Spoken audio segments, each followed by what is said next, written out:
போல என்றும் வாழ்க. மருந்தே உணவாகும் காலம் வர போகுதுங்க. நொறுங்க தின்னாக்க நோயோடி போகுமுங்க. பொருந்த சொன்னாங்க பொறுப்பாக கேட்டுக்கங்க.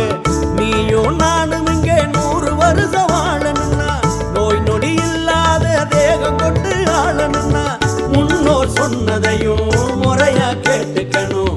முதன்மை தேகம் ஒண்ணு தலையில போட்டுக்கணும். பாட்டி வைத்தியமும் நாட்டு சமையலும் நாக்க உற வைக்கும் வீட்டு கைமணம். 6 சுவைகளை பூசக்கரையும் அளவை குறைச்சிக்கணும். உள்ளூரில் விளைகின்ற உணவை புசிச்சுக்கணும்.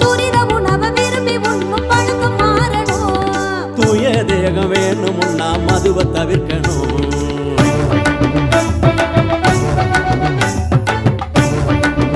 இன்று போல என்றும் வாழ்க.